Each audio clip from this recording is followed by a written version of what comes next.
Hey guys, my name is Nitehook and this is a guide on how to improve your game sense. A lot of players talk about the key to being a good player is not mechanics but game sense. Everyone talks about it but no one explains what it actually is. So in this video I'll be giving an intro to what it is and what are the most effective ways to improve your game sense. With that being said, let's get right into it. Game sense is essentially the decisions a player makes to win. It can be further broken down into the smaller plays a player makes to come out on top. While these plays don't stand out like a highlight, they are the mark of an intelligent player. It's what separates insane creative warriors from some of the best pros in the world. Game sense alone can make you a pro player. You don't need zero ping or anything of the sort. The perfect example for this is Nanolite. Nanolite is an up-and-coming pro that plays third at DreamHack Anaheim and has over 23,000 USD in earnings. Not to add to the fact that he is on a constant high ping of 60, so taking walls is next to impossible for him. So instead he outsmarts his opponents using his incredible game sense to surprise them and hit them where they don't expect. So how does one essentially improve game sense? The first tip is to obviously play the game more, and by more I mean a lot more than you do now. Your game sense is not going to improve by playing 2 hours a week then calling it quits. You have to be on a daily grind and you have to practice the game. Well, let's say you are already on the grind, so how does this apply to you? A lot of players I've coached spend a lot of time playing in creative, barely ever going to scrim at all, and then they come to me and ask me how do I improve my game sense. Well, firstly, stop playing creative so much. Things like build battle, box fights are purely a mechanical match-off, and unless you're playing with your duo to practice your communication, is not more different than an aim and edit course in just one map. Zone Wars had a good base idea behind it, but it's not the same as the real game, as everyone just W keys because they know if they die, they can just go again without much consequence. You need to spend less time in creative and with your buddies and scrim or play arena a lot more. You mess up in scrim so you don't repeat the mistakes in tournaments. Try new drops in scrims. Figure out new rotations and other cheese tricks that work. As we all know, practice makes perfect, but you can optimize that practice by playing in a challenging environment that forces you to either grow or to be focused on. There is a reason why so many pros seldom get focused, because they have the game sense to rotate better due to experience with previous bad rotates. The second tip is to play with all your focus on the game.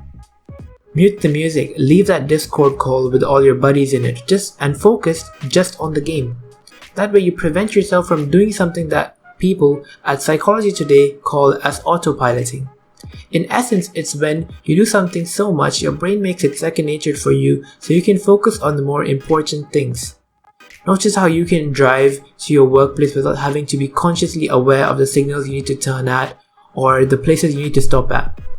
This is known as autopiloting and a lot of players do it. It's also called playing brain dead, as associated with brain dead controller players.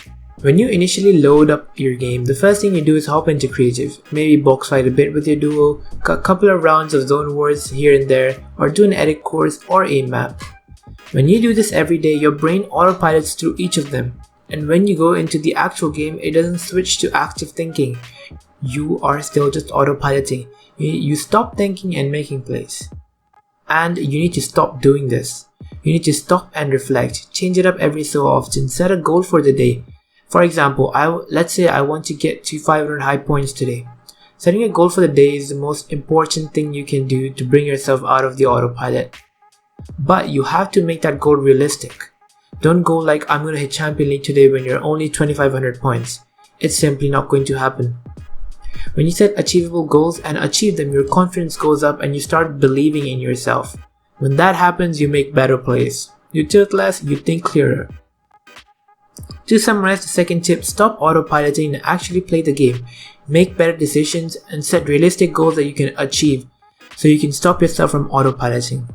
Stop and reflect on your plays. The third tip is to VOD review yourself. VOD reviewing is watching back your game and observing and noting mistakes you made. You should do this to do it more often. You should do this and do it more often. In a recent video I watched made by AE Athlete Labs to discuss the methods a player needs to apply to climb to a higher rank. In their case, the game they were referring to was Overwatch.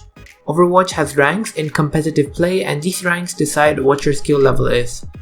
In the video, the assistant coach of a Tier 1 org in the Overwatch League believes that players who wish to climb, or in the case of Fortnite, improve, need to maintain a 1-to-1 ratio of playtime to the time spent reviewing their playtime. So let's say if you play 2 hours a day, you should spend 2 hours a day reviewing your gameplay to learn from it. A good way to schedule your day is to VOD review your games from the day before, and the time spent afterwards when you play should be focused on fixing and avoiding the mistakes you made the day before. VOD reviewing in itself is a complex topic and I can't fit it in this video. When VOD reviewing, be on the lookout for the following: bad rotates, pushing the wrong team, bad call for height, lack of awareness, being too aggressive, or being too passive. And if you like to see a video where I go more in depth on how to VOD review, be sure to let me know in the comments. Now the fourth tip is to VOD review pro players like Benji Fishy, Mongrel, and many more. The idea behind this tip is to learn how they would react to situations that are similar to what you may have faced before, and seeing how they come out on top. You want to observe how they come out on top even when playing with players of similar skill level, as they punish small mistakes that their fellow pros might make. By watching them, you learn how to rotate, how to use cheesy strats such as camping in an unlooted house or sitting still in a bush and camping a chest to flip unwinnable games with bad loot, and how and when to take height, who to focus, what loot is best, and other things like that. A good way I try to apply this is by watching my idol Nanolite. Like me, Nanolite plays on high ping, which makes it tougher for him to take walls. I play on 120 ms, so it's even worse for me. When I watch his VODs, when I see a trick I like, such as one where he tried to phase into someone's box using the old ramp over his head method, I open Notepad on my computer and write it down in the following terms. I write phase tech, mechanics, used when opponent is low. Every little trick you see the pros make, write it down and behind the hyphen classify it under either of the 4 categories: mechanics, positioning, game sense, or awareness. In order to improve your game sense, focus on the tricks and tips under the game sense category. Try and implement them in your games. A good way to implement tips into your play is to use them in short modes like Zone Wars or a map which is an early game simulator. So the fifth tip is to use a piece of paper. Now, I know this is very simple, but what you do with this piece of paper is extremely important. Every time you die, write down why you think you died and leave it. For example, in this clip, I died due to unable to be able to reset my edit when I get rushed by the sky skin. This ultimately leads me to die, so I open up a piece of paper, write down deaths due to congested builds, unable to edit, panicked, mechanical failure. Using this method allows me to classify my mistakes so I can see better where I need to work on. When you come back to VOD review your gameplay, you can use this piece of paper as a reference to your deaths and where you might be going wrong. When you learn from your mistakes, you grow both as a person and a player. I come back and see how I died, and this made me realize I should have immediately disengaged from that.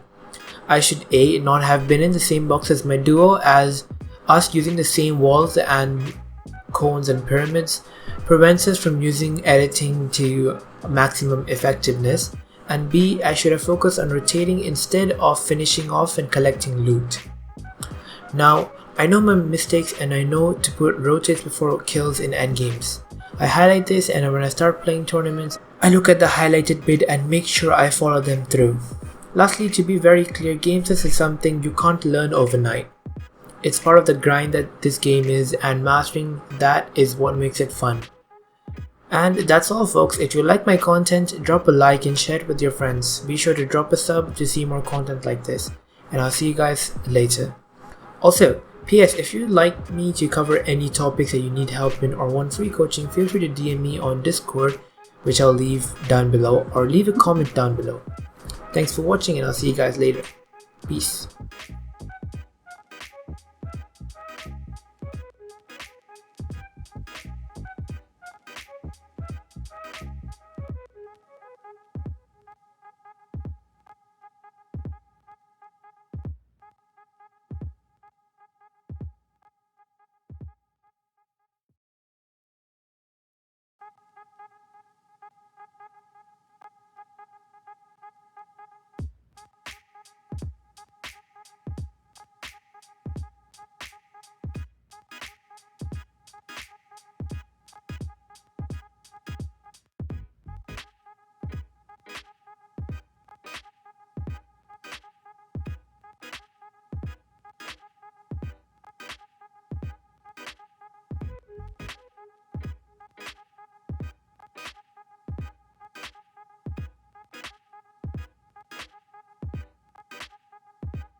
forget my thoughts now. Steering and I